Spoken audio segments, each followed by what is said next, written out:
Greetings and salutations, Dota fans. Welcome back to the HyperX D2L Western Challenge playoffs. We made it through the week.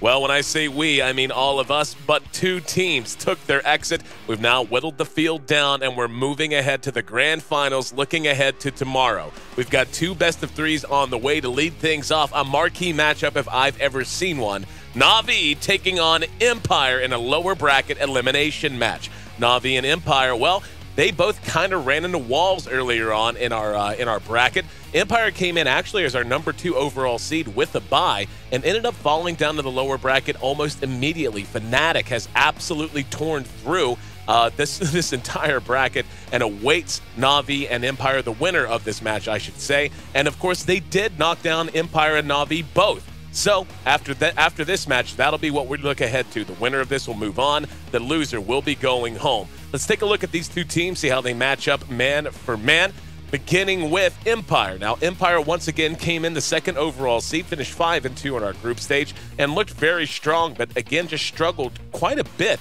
Looking back, I should say, a couple of days ago. They're led by Mag out in the off lane. They've got Silent on carry, Resolution in mid, support Van Score, and hard support always want to fly. Now, Silent wasn't able to play the last time we saw Empire in action, but the stand-in was actually quite amazing out of Arise. Now, I actually didn't see before we loaded in if it's going to be Arise or Silent. Silent. Yep, it is Silent. Awesome. Okay, so thanks for that, of course, my co-caster Trout, keeping an eye on things. But yeah, so they're back to full strength and ready to match up against Na'Vi, who, if we're honest, has struggled, has not looked quite up to form, especially for this time of year. So let's take a look at the Na'Vi lineup.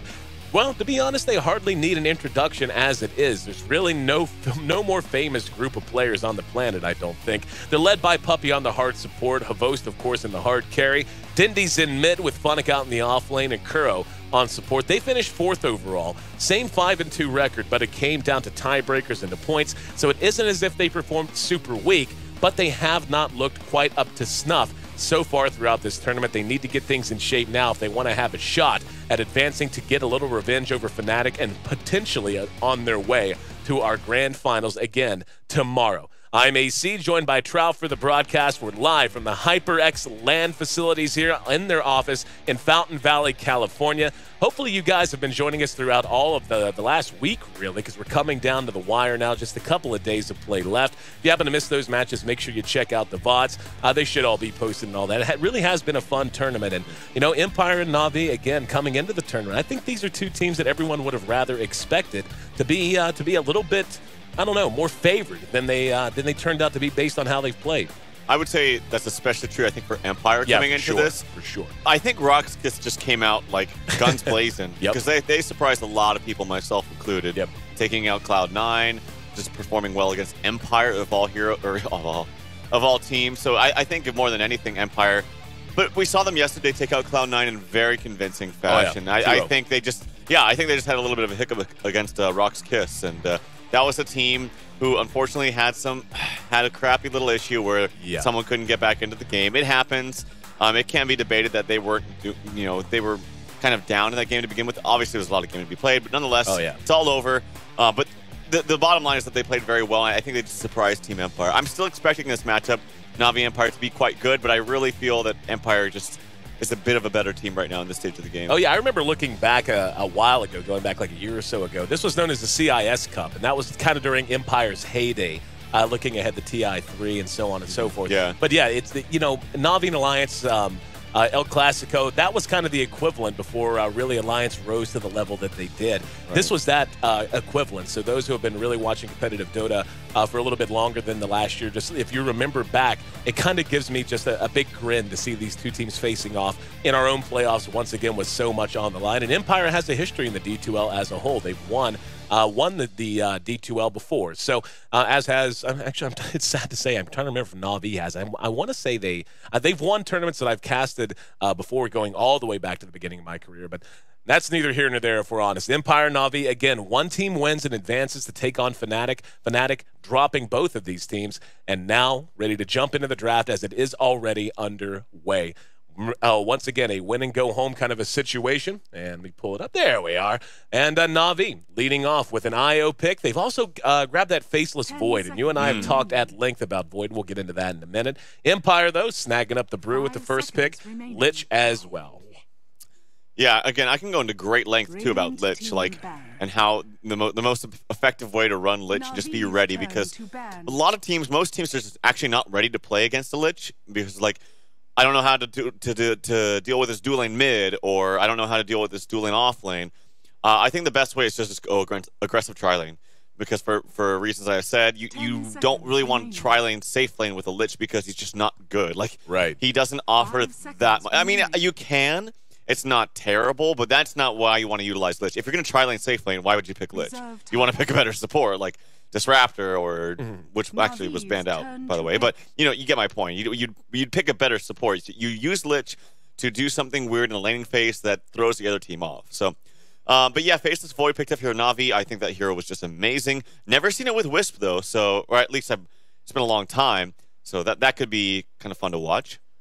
Yeah, I mean, like, seeing the IO come out, and we've seen that hero picked up here and there, and what's kind of been weird is we've seen less of an emphasis on relocate and much more of an emphasis on the other abilities he has, especially his ability to help out a mid laner, to just kind of bounce around and help out whoever needs to be helped out. Na'Vi's going to go ahead and grab a Skywrath Mage, another hero who really, he's always kind of hung around, and I remember when he first went into the game, he got played a bit, but he hasn't been nearly as popular, at least in my eyes as a caster, as he has been over the last few days. We have seen this hero given so much priority now, and it seems like he's being picked and banned very, very frequently. Fnatic, in particular, has put a large emphasis on the value of that hero, and we had one of the best support performances I've ever seen anyway, when Fly ran the Skywrath as a 4 position, and ended up going 18, 4, and 8. Involved in 36 kills in that game. So Na'Vi with the Void pick and the Skywrath. Void and Skywrath is actually a really interesting combination. You hit the Chronosphere and the Skywrath is right around in that area. You're talking a guaranteed full duration Mystic Flare. Yeah, absolutely. I mean, it's very strong because we're seeing so many heroes that in this tanky meta game where they're carried by their abilities, things like Brewmaster, Doom. Doom was banned out here, but those kind of heroes. But the long range, instant silence, there's no like cast animation to it. It's just very effective against those kinds of heroes. So I think that's probably the biggest reason why Skywrath is gaining popularity right now. Yeah, absolutely. Again, the value of the silence, like you said, his ability to burst heroes down, and what we're beginning to see is so much more emphasis placed on, and it's always been this way to a certain extent, but teams like EG in particular, and the way that they play their supports, the value of getting your 4 and your 5 roaming across the map, and the ability to just burst the hero down off of a slow or off of a stun. For example, that game when we saw Fly go absolutely berserk on the Skywrath Mage, had Hani on the Earthshaker, who was maxing Fissure plus Aftershock. The stun duration was there, and the ability to just completely one-shot a hero without ever giving them a chance to respond is something that people are really beginning to value. Empire kind of getting that in their own fashion. They get the burst out of Visage and Magic, but Clinks as well, even though it's certainly a different situation. It's the same kind of approach, just the ability to engage a hero, especially with an Orchid, and before they can react and have any chance to respond, burst them down and then try to take a team fight, try to push off of that is actually quite huge. So 4 heroes deep on each side, Na'Vi grabbing the Viper up. How do you feel about the Viper? I mean, I've kind of joked about it just because of the strong opinions I've heard regarding the hero. He can be very good in lane. He's excellent in most 1v1s. Problem is, once you kind of, like, we saw Sing Sing, for example, from Cloud9, have a great game so far as Viper goes, but the inherent limitations of the hero mean if you have any kind of coordination and really dedicate anything to shutting him down, he is actually really easy to deal with in the mid game. He is. It really requires a nice mindset and a perfect draft, I think, to execute Viper to the best of his ability. Right. I still think he's a fine hero. Like, he can kite Brewmaster this game. He's not very good against Clinks, actually, and actually other heroes he's just not that great against. But if you get up some core items, he's a nice mech carrier. That's one thing. Yeah. But that one game with Sing Sing playing it, he did get caught out a couple of times. I think that was just his own personal problem. Not to mention they had a support bounty that did absolutely nothing that game. Yeah. So, but I think this game, I'm actually not the biggest fan of it because I don't think it's very good against Clinks. And yeah, we'll have to wait and see. He is very clunky, very low movement speed, 285 to start out, one of the slowest in the game. Right. Obviously, he has a slow to kind of close that gap, but the point still stands. He's very, very slow, doesn't rotate well, but if you do get core items, you start, just 5-manning with him with a mech or something like that, and then he gets an Ags, he can be very effective. Well, we're loaded into the game now. Let's take a look at who's handling who as the lanes take shape. It'll be Mag Advanced Score on the Brew and the Lich, respectively. Looks like it could be a 2-on-2 approach coming out of Empire. They're going to round the corner, and I'll keep an eye on this just so, yeah, it doesn't look like Havo's actually going to catch up with them. And then we'll go ahead and pull back and stay safe. In mid, they're going to have Resolution on the Beastmaster. We'll talk about that here in a minute because we've actually discussed that both on and off camera, the value of a Beastmaster, what he brings to a lineup, and the decision to where to run him in an off lane, in a solo safe lane, in a solo mid, whatever. Always Want to Fly will be on our Visage down at bottom, and Silent, who is back in action today, will be farming on the Clinks on the other side of the river. Havost farming the Viper as a 1 position this time. Puppy on that last pick, Sand King. Love the Sand King pick. Kuro is going to be playing on the IO. He's an excellent IO in and of his own right. Dindy's going to be showing us a mid-Skywrath Mage approach, so instead of a 4 or 5, going to be a 2, while Phonic takes the Void into the off lane. And I've talked about this in particular, something I've discussed with Universe directly, and we've seen him probably more so than just about anyone run. This off lane Void is actually much more difficult to deal with than meets the eye in most cases. It really is. I'm just a big fan of Faceless Void. Right now he's hitting for 70 damage, basically 69. Poor Man Shield, he's very hard to kill. Yeah, and he's also got this really badass Battle Fury item. Isn't it? Onto him. Yeah, it's pretty cool. Also, I wanted to mention, look at top lane where they placed this ward. This has got to be a mess up, but they placed a ward right next to their tower. Oh, good. On Radiant, yeah. I was making sure they got vision. Probably trying to hand it off. That ward looks really funny, by the way. The Templar ward. Hang on, Phonic. Yeah, taking a bit of damage, but yeah, I agree, and I keep wanting to zoom forward. Yep, that is a I know, me too. Me too. I was trying that too. Every time I see this thing, I just think that my immediate reaction. I immediately reevaluate the situation. It just looks like a Juggernaut ward, doesn't it? It looks like the Juggernaut healing ward, and it always kind of makes me do a double take. But all right, let's talk about mid here. It's going to be Skywrath Mage played by Dindy up against the Beastmaster. Now, you and I have again discussed both on and off air the value of the Beastmaster pick and really how much he does need levels, he does need farm. He's excellent to carry items like Mech. He's excellent to get up a Scepter and to get up a Blink Dagger and be a primary form of initiation, especially against a very high value hero. In this case, the Void before he can get off a Chronosphere if you can burst him down after that. But it does mean you're giving him a lot of priority over other heroes, and he can be kind of bullied around in this lane if he's not played really well. I think Beastmaster is actually really good in mid for the same reasons I talked about in great length about how Panda's good in mid. He's just a strength hero, very tanky, hard to take down, and you can just bottle co and spam out with your abilities. Right. So you're never really too much in harm's way, and when you are, you have lots of HP to deal with it. So I think strength heroes are actually strength heroes that have a spammable ability are very popular and very successful in mid right now. Puppy coming down to pre-rune. It'll be at bottom. It'll be a haste spotted by the board this time. So Beastmaster. See, is he going to deny it? Is he going to hang around? Looks like he's just going to leave it be for the moment. And we'll see. Nope, never mind. Here comes Always Want to Fly. And yeah, just going to protect it, let the Visage snag that up, and we'll see what he wants to do with it. He's going to loop around. Doesn't look like he has too much planned for it. In mid, though, we do see Kuro as hooked up with Indy. Oh, wow. Resolution got way far forward and is taking a lot of damage. He's going to be first blood. I'm not sure. Oh, wow. No. Ooh, Magic Stick paying for itself there as Dindy maybe could have gotten off one more auto attack, but holding on to those charges as long as he could and now able to bottle up off of it. Very well played by Resolution.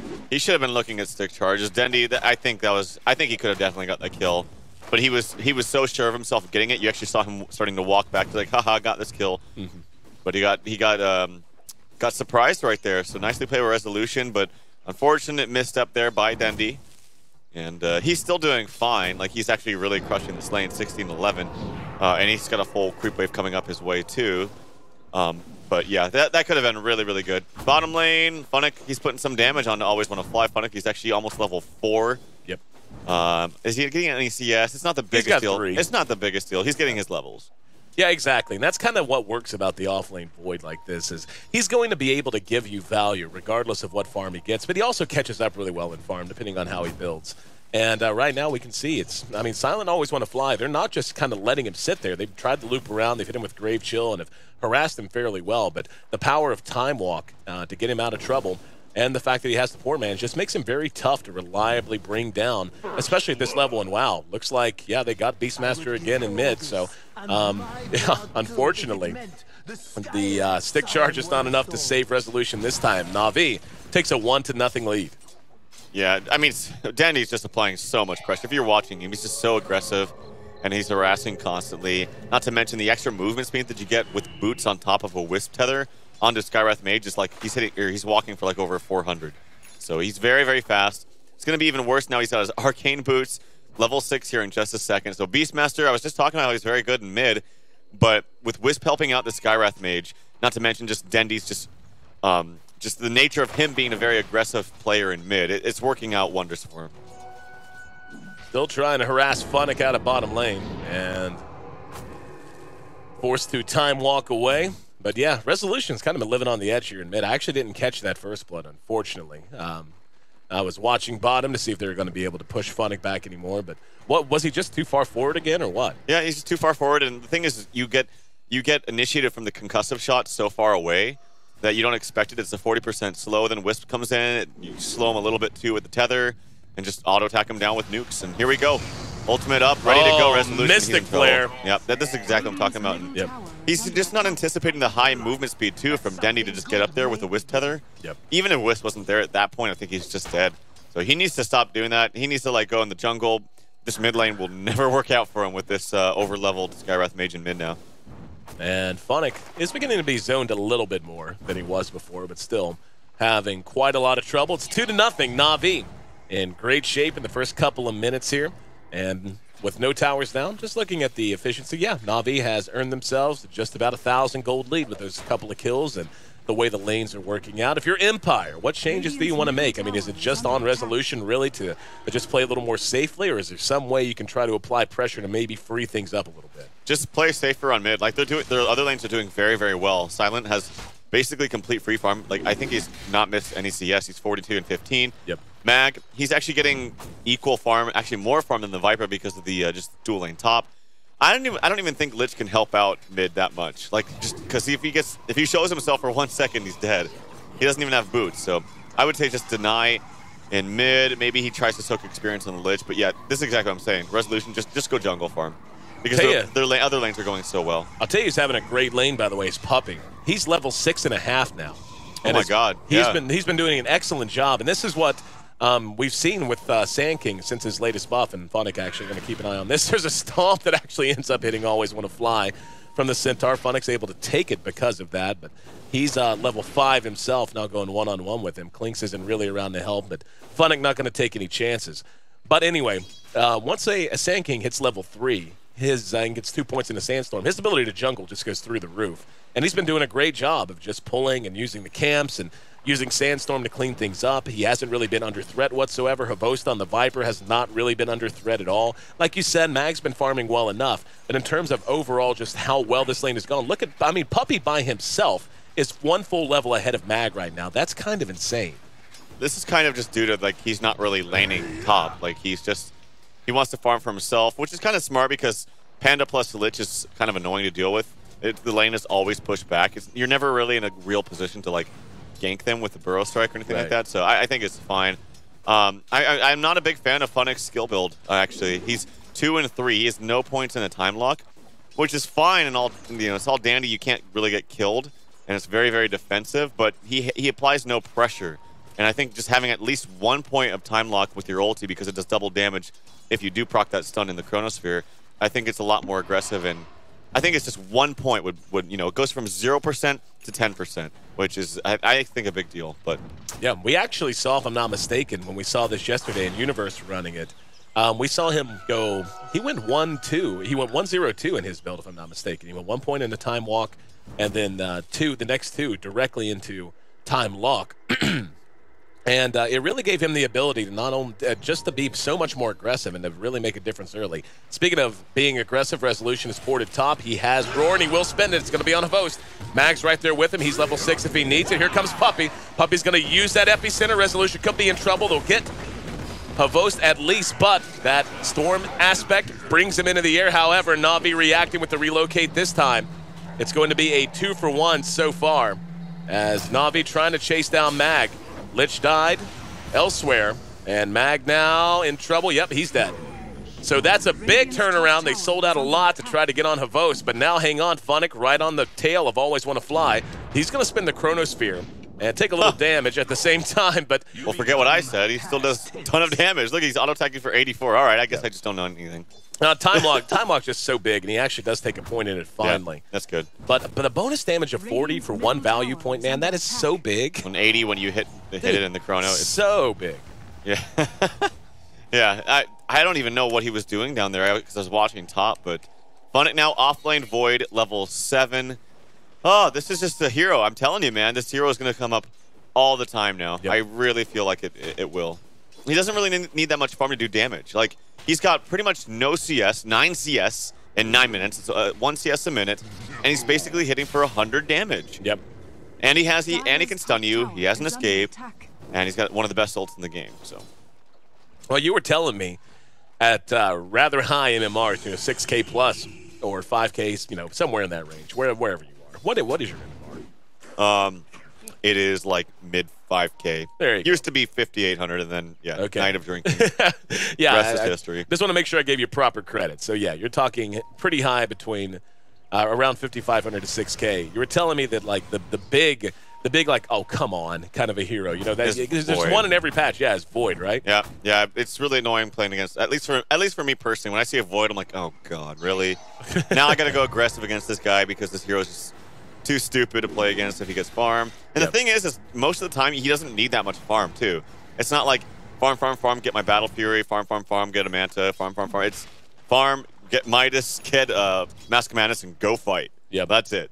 You don't really need much. I mean, the rest is great. It's all pretty much luxury, but that's your core, and that is not expensive. So. Here we go. They're going to try to engage on the Funnick. They've got Silent behind the tower, ready to come in, and yep, there you go. He's actually taking a bit of damage in the meantime.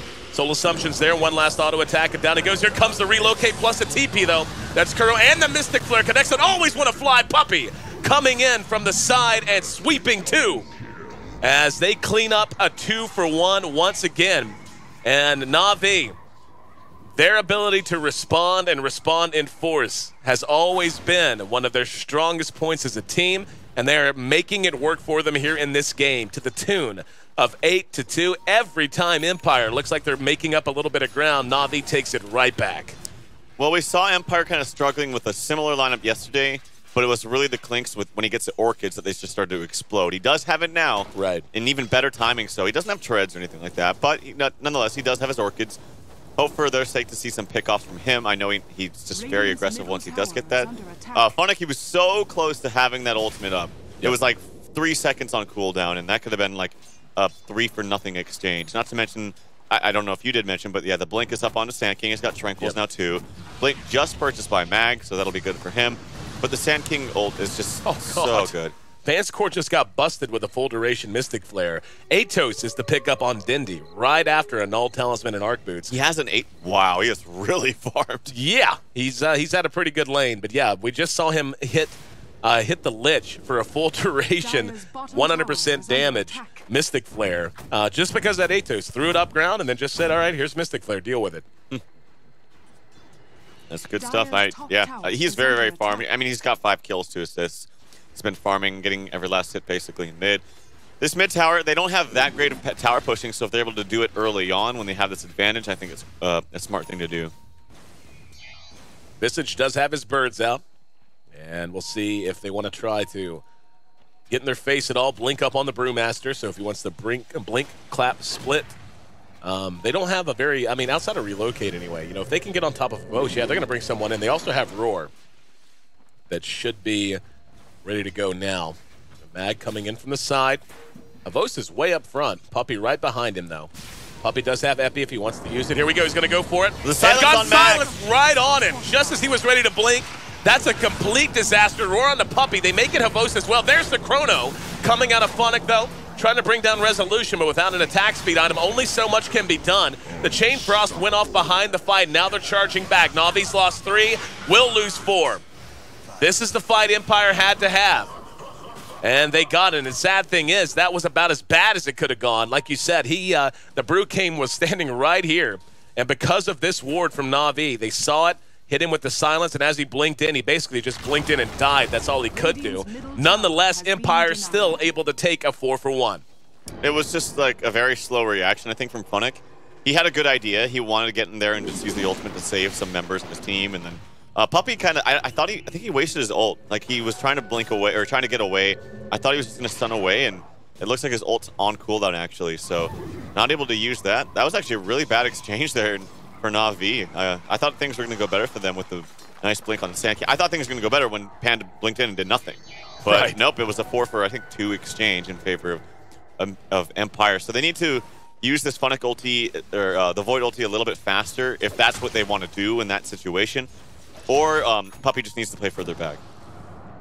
Silent, as you mentioned, does have his Orchid up, and he's going to be roaming and trying to find a target. He's got eyes on Funnick. There's the Visage Familiar stuns, and Silent still not willing to do it. Tough to track him down whenever you have time lock to deal with. It looks like Dindy just found himself another kill on the Beastmaster right next to the Ancients. Now down at bottom, Funnick banging away on the tower. Silent's in position. Now he's going to go on a Host. Taking a lot of damage. Here comes Funnick. He's going to time lock. The slow effect is there. Van Score's there to try and track him down. Mag going to blink in and should be able to secure the kill, and does. Silent keeps himself alive. The rest of Na'Vi, though, is reacting in now. Kuro is there with Dindy and Puppy. They've also got Funnick hanging back. It's 5 seconds until he has a Chronosphere if they want to press the issue. There's going to be the silence and the Burrow Strike. The ability to burst him down between Dindy and Puppy is tremendous. Sand King and the Skywrath Mage has turned out to be huge. Now there's going to be a roar. Mag got silenced again, and he is unable to split. He's brought down for the second time before he's able to get the split off. A godlike streak is already on as a double kill for Dindy. Gives him an apotheosis short of 16 minutes. There's a Burrow Strike on the Always Want to Fly. Van Score now taking damage. Resolution spent the roar. Dindy just pecking away at him. More spam, and down he goes. He's beyond godlike at this early stage of the game. 16 minutes in, and they're not done. Empire's going to give up at least one more. And Na'Vi on a roll. They lost Funnick amidst all of it, but honestly, it doesn't matter. Dindy on this Skywrath Mage has gone insane. He already has up a Ghost Scepter, has 2,200 gold. Aside from that, his net worth is at 9,000, over 9,000. 16 minutes in as they push through this bottom lane, eyeing this tier 2. This hero seems to fit him well, I think. Yeah, a little bit. It seems to be, it's a nice balance of aggression with just like dominance in a 1v1 situation. Oh, relocating mid. Yep, they're going to try. Yep, got him. Silent caught and Mystic Flare plus a couple of auto attacks. He is tanky. Not tanky enough as he goes down. And this is just kind of getting insane. I'll tell you who has really just been crushed by Dindy is Mag. They may track, nope, never mind. Kuro able to tether up. And it looks like Viper able to clean up the Lich. Now here comes Mag, finally getting a split off. He's just on the IO, though. Resolution being focused down by Havos. There's going to be a roar, but the Storm aspect also throwing him into the air. Puppy will have a Burrow Strike up in about 2 seconds. He's feeling very survivable and tanky, so just eating a lot of tower shots. Now he's going to come back. The mech is up. Funnick pecking away as Mag reassembles off of the split. Funnick's right there with him. Now they're going to go for it. Oh, wow. Burrow Strike actually misses. Doesn't matter, though. It's always when a fly's going to die anyway. The Visage Familiars are chasing Puppy. Mag has nothing left in the tank. He really got nothing done with his split. And this is beginning to get way out of hand. The Familiars are going to die as soon as they decide to lift up. Na'Vi having their way. No, never mind. I'm just going to let him come back up. Not too worried about it. But Na'Vi is completely having their way with Empire right now. They really are. I mean, like they're fighting. They're fighting under the enemy tier 2 and winning at 18 minutes. Resolution has Roar back up at 24 seconds. Has his Blink Dagger up, and I don't know what they do, man. Like, this is just completely come apart on them. This clinks. I mean, basically, Na'Vi's giving you a tutorial on why Invis heroes are not that scary if you know how to cope with them. Just using detection, sentries, dust. He has not been a threat, and he may engage Puppy here and maybe make me eat my words. But Puppy just going to keep running. I mean, Puppy has a Ghost Scepter up already, by the way. Yeah, this is what I've talked about. If you're having a good start, but the Clinks is too, which he is, and you get that Orchids, if you get Ghost Scepters right afterwards, Clinks is just useless. Either he has really no targets to go on. Like, you can't go on Viper in fights. He's just too tanky. He's on his way to his Ags. He went Treads Mech, so he's very tanky. Can't go on Skywrath. He's got a Ghost Scepter. You can maybe get... Nope, Wisp has one too, so never mind. And Void, he's already very tanky with level 4 backtrack, so this is not... I mean, it's not that it was a bad Kligs game. It's actually not bad, but it's just...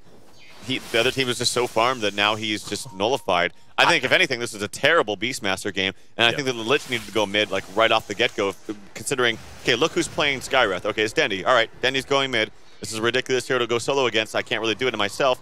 Let's put the Lich mid. I mean, they had farm top, I guess, on the Panda, but it just wasn't worth it. I think that Resolution just got shut down way too hard. Well, it wasn't a bad Klings game to begin, but 3 Ghost Scepters on the enemy team in 19 minutes? Yeah. Like, that's tough, man. Like, let's see. Oh, wow. Dendy just picked up a Soul Booster as well. So, I mean, he is getting so close to a Bloodstone now. Yeah. And you're talking it's just about 10K. Nah, make it closer to 75. 7,500 gold difference and experience. But, all right, man, I'm going to do it to you. Put you in the captain's chair. Empire, what do you do? What's the answer here? Well, in any situation where you're down like this, I would say wait to high ground, but there's still so many towers up that I don't know if you want to do that. Here we go. Roar on the puppy. Mag's there with the split. Avos coming back in, but Funnick right there. There's going to be a Chain Frost. But, oh, very well played by Funnick, trying to bounce it out. Behind that, though, Mystic Flare connects. Dindy now going to be hit with the Orchid. And Empire finally getting what seems to be an even exchange. Kuro.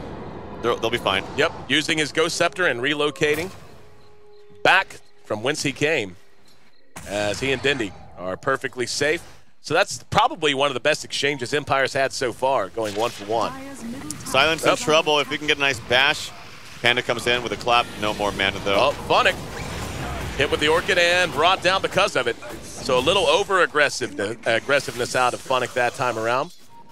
Relocate, back up in 30 seconds. But, yeah, it looks like Empire going to go ahead and break off the siege, at least for the moment. So making up a little bit of ground, being able to bring down Puppy and Void that time. Yeah, a little overextension there from Funnick. But he's going for a Scepter, which I think is smart. He's not getting much farm, but as long as he can just keep pumping out these ultis, then he's pretty much doing his job anyway. All right, we're 21 minutes in now. Silent trying to continue with his item progression. Picked up a Mithril Hammer. Puppy, as you mentioned, Blink and Ghost Scepter. And it looks like both teams are going to be content to farm for just a little while. But again, Dindy just so huge. He's already level 15. He's going to have level 3 Mystic Flare in just about 1 level, man. That's insane. Yeah, and Bloodstone is actually quite good on him if you have the luxury of actually getting it. Normally, he's just... I mean, actually, normally this hero does do very well. I mean, he's been buffed. His damage with spells is just so high. I mean, he can get shut down if it's an even game and the other team starts going for BKBs. Then you have... you know, not so many targets to cast your spells on. But this game, obviously, relocate. Oh, here we go. Silent. Found in mid. That's the Clinks. That's their carry, too. Yep. The only one with real farm on their team. And Na'Vi off of that, going to take a tier 1 top as well. And they may just continue to push here. No. Got to fall back. They're just kind of letting Kuro and Dindy just farm, just do their own thing. They're really treating Dindy like they would a Tiny. Like they're just kind of keeping him away from things until they need him. Then they bring him in and he lays waste and then heads back to farming. Now Havos going to be engaged upon by Mag. Mag has split. Funnick's there. Uses the Chronosphere to try and buy time for Havos to get away. Havos doesn't have a TP, by the way. So, yeah, he's just dead. And here we go, Epi. Epi. Oh, Epi coming in from the side. 2-man with the Burrow Strike, but only able to bring 1 down. I do end up having the Lich from behind. Storm Aspect toss Puppy into the air. Funnick's hanging around the periphery here. Puppy going to blink right on top of him. So they end up losing 2, but getting 1 back in that lane. Havos again on the Viper. Just to be honest, like it's the same situation as the other day. It's not that Havos is necessarily playing terrible. It's just, are they really getting a lot out of him? Would you rather have maybe a more versatile hero there? I think they're getting a lot out of him. I mean, he's very tanky. The problem is they didn't have relocate for like 10 seconds or something like that. If they did, it was just a full man wipe. Here we go, relocating mid. Yep, there's going to be the Burrow Strike. And once again, Silent is brought down. He can't even show his face in lane. If he shows his face in lane and relocates off cooldown, he's just going to get killed. That's what's happening over and over and over again. Well, the scary thing is these slows with the Rod of Atos and his concussive shot, all that stuff. Like his movement speed buff from Skeleton Walk is just non-existent. He's just still so slow.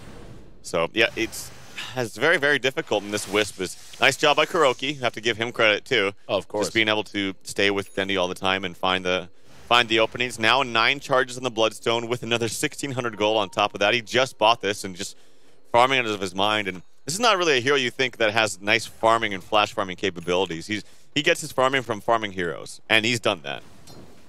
Gonna have a smoke up in top lane. There is a sentry down already, and Funnick, yep, he's actually, I don't know, nope, he's still moving through. He didn't see it. It was very close. Smoke was popped, and Funnick has no idea. Now he's gonna know. He's gonna make his mind up. Nope, roared upon before he can react. And he will be able to time walk, but the blinks are right there. Puppy's right there inside with him. Funnick just gonna TP away and leave Puppy to his own devices. Using the Burrow Strike, caught with the tail end of the Visage Familiars, but Empire, fearing the reprisal from Na'Vi, all TP out instead of trying to pursue Puppy. So Puppy came in, but Funnick putting enough space between him and the rest of Empire to get off the chrono. It was actually kind of funny because Puppy was on the retreat, and on paper, they actually Empire had nothing to fear. Yeah, but nothing. Because of this Wisp relocate, they're still so scared. They know the damage output of Dendy now with the level 16, or I should say level 3 Mystic Flare. And just look at his farm. It's just never stopping. No. I just keep looking at his gold and just keeps going up by 1,000 every single time. Yeah, it is kind of nuts right now. His net worth is at 13,000. He is 4,700. There's a Mystic Flare off of the Atos. Empire there enforced, though, and Dendy might have overstepped his bounds this time. There's a lot of gold, too. And Puppy hanging around the outside of it.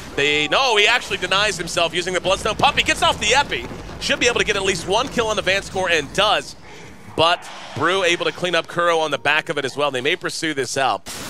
And, yep, Silent gets eyes on him. Ghost Scepter from Puppy, buys him some time. Havos now hooking up with him. There's 3-on-3 if they want to engage. Mag comes in with the clap. Funnick's right there. Doesn't have Chrono, though. Had to spin it in the jungle to get himself out of trouble. Burrow Strike on the Mag.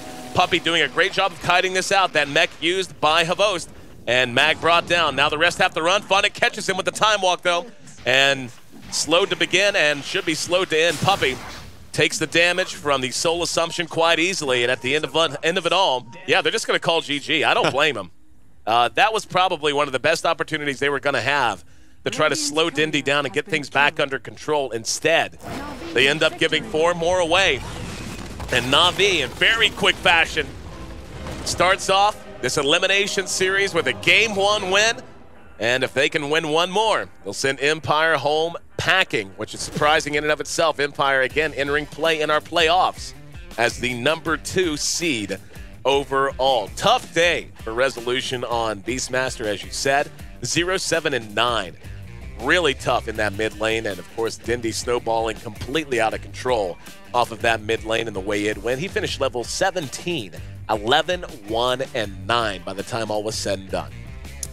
Dendy just played out of his mind this game. I mean, he had a lot of help from Kuroki, too. You have to give Kuroki a lot of credit. 6-2 and 13 on the Wisp. Also, Funnick, he got that solo kill on to Always Want to Fly. I have no idea how that happens, but that's really bad. Like, giving solo kills like that to an offlaner that really shouldn't get that much. I mean, we talk all the time about how Void's great in the offlane, and he is, but that still doesn't mean you can't completely shut him down. Right. Like, they should have. Now, that also goes back to the drafting. Like, Visage plus Clinks, can they really shut down an offlane Void completely? I don't know. Not with he went poor man's and then Max into the backtrack, so maybe not. Right. And then also Lich was top, which is, okay, we're going to get free farm onto our Brew. We're going to disrupt your top lane, but you had a Sand King who just went to go jungle. So even if Viper didn't get complete free farm as he should in that lane, the Sand King's getting free farm. He had level 8 early on, and just mid just got destroyed, absolutely destroyed. I really feel like Lich should just started mid instead of top. I feel like giving up Beastmaster a number of times. It could also just be that maybe Resolution just played way too far up and just didn't expect the high movement speed from the Skywrath plus the Wisp tether into the concussive shot. So I think just nicely drafted by Na'Vi, but even more so just better played. Yeah, I think it was coming together of all of the factors, as you mentioned. Just a nice draft, understanding what they wanted to do, how they wanted to do it, and executing it in every single sense of the word. Na'Vi takes a Game 1 win, short of 20 all the time it took, and once again moves themselves 1 game away from a revenge match against Fnatic if they can close things out. Empire, though, wants to show us a Game 3. I'm your host here in AC Chambers. We're live with our last day of playoff play leading up to our grand finals. Our best of 5 grand finals will be tomorrow, so make sure you pencil that in on your calendar. kicking off at 9 a.m. Pacific Standard Time, just like today. We will have 2 matches today, though, as Fnatic awaits the winner of this series. And no matter who wins, man, I'm actually really looking forward to that. Fnatic has looked very, very good. They came up a little bit short against EG, but those were good games. Yeah, they were really good games. They really were. So if you didn't get a chance to check that out, you should. I'm not going to give any spoilers, so I'm not going to say anything. But I will just say they were very good games. Yeah, definitely. If you haven't seen them yet, make sure you take a look at those. So we're going to be back in just a minute, guys, with game number 2 of this best of 3, the front end of a doubleheader again here today. While we're gone, though, I encourage you to check out Amazon and look up the HyperX Cloud headset. This headset right here. Honestly, that's the headset I use in the office. I have a variety of options available for sound gear in the office, but it's honestly just so damn comfortable that it's the one I choose to use every day, and it's on sale in a big way. So if you're in the market for a headset and you want some pro gamer gear, make sure you check out the Cloud. Again, it's the HyperX Cloud on Amazon, 50% off over the next couple of days, and you can actually find the link right below our stream. It should be, as I understand it, the only thing really showing below the stream window. So don't even have to look it up. Just catch the link and take a look, see if it's something you'd be interested in, and I can tell you, you won't regret it. So, again, Game 2 of Na'Vi versus Empire coming up again here at the HyperX D2L Western Challenge. We'll be right back.